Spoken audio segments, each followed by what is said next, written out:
పరిస్తేనే అంతే.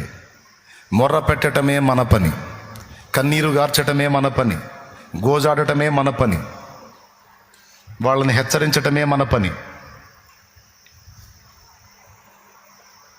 తర్వాత దేవుడు చూసుకుంటాడు. అప్పచెప్పి ఊరుకోవాలి.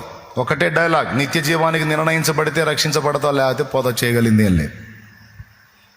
ఇప్పుడు నా కుటుంబ సభ్యులు ఉన్నారండి, అందరికీ చెప్పా. కొంతమంది తీసుకున్నారు, మారు మనసు పొంది బాప్తీసం పొందారు, కొంతమంది వదిలేశారు.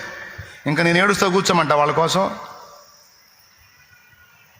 అయ్యేనాడు ఇది మీ పెళ్ళి. ఇప్పుడు నేను చెబుతుంటే వయ్యారాలు పడుతున్నారు, వయ్యారాలు.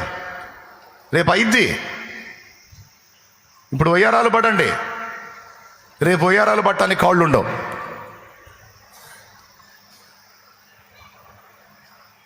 కాబట్టి పౌలు ప్రార్థన చేసిన, ఇంకా చెప్తా, యేసయ్య ప్రార్థన ఎంత గొప్పది, యేసయ్య ఎంత శక్తి గల దేవుడు. మరి అంత గొప్ప దేవుడు, అంత శక్తి గల దేవుడు యోధాను మార్చొచ్చుగా, ఇస్కరియోతు యోధాను మార్చొచ్చుగా. అమ్మా, ఆయన శిష్యుడేగా, ఎందుకని మార్చలా?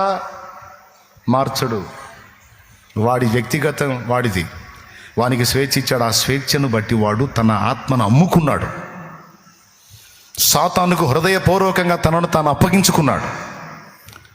చివరి నిమిషం వరకు వాడిని హెచ్చరిస్తానే ఉన్నాడు. అది నా యేసయ్య బంగారు మనసు.